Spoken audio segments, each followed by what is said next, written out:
the Red Sea crisis now, the Suez Canal, geopolitical issues, war, natural disasters. These issues, they happen less in frequency, but when they do happen, they're catastrophic. And therefore, you cannot ignore them under any circumstances, because being first to those issues, that will determine competitiveness.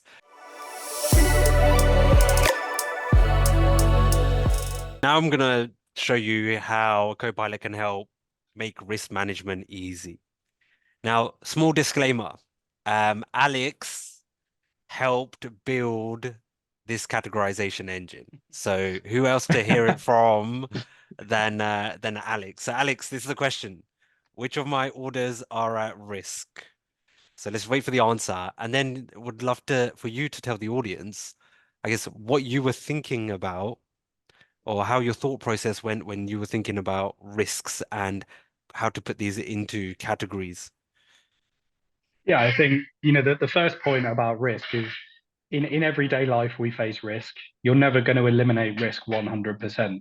That's why it's a risk. So when you look at the things that come out here, it's about trying to reduce that. It's about understanding where you may have key blockers in your supply chain, key blockers within your internal process as well.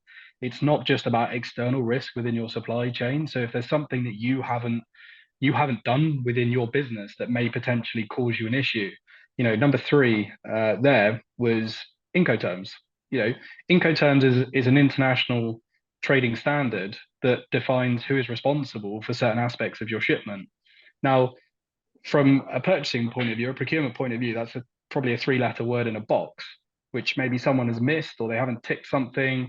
It's something so insignificant when going through a purchasing process system-wise, not purchasing process as a whole, that actually what that could do is completely unravel your supply chain overnight because you've got things in customs, which then either cost you an absolute fortune, they get sent back to suppliers, you become non-compliant. Let's go absolute worst case scenario here. You go completely non-compliant within your export process within your country, and all of a sudden, your company is now barred from operating internationally. Now that's absolute worst case scenario, but that's all down to a three-letter Incoterm that someone has missed from something. So what this is looking at is everything from the point of purchasing, placing your purchase order all the way through to delivery. We went through, and you'll know this, we sat for probably hours going through every eventuality of something that could go wrong, down to the smallest detail of, an engineering query that's preventing a supplier from actually approving something, or something that is as small as, you've got a pro forma invoice there. Everyone in supply chain hates pro forma invoices, of course we do.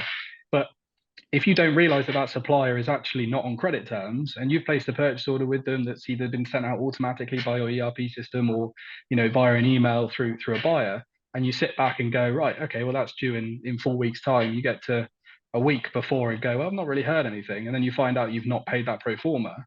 That could end production for that particular product, or line of product that you're potentially working on. So it's internal and external risk. I think that's the really key message here. Is it's not just what's happening in the wars in Ukraine, but it's actually what have we missed internally that could then prevent that purchase order from progressing with the supplier, both internally and externally.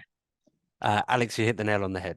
You hit the nail on the head. It's the internal and the external. So when you look at the amount of things that can go wrong in your supply chain and in your orders, what we found is the ones that happen most in frequency are all internal related. So missing document, miscommunication.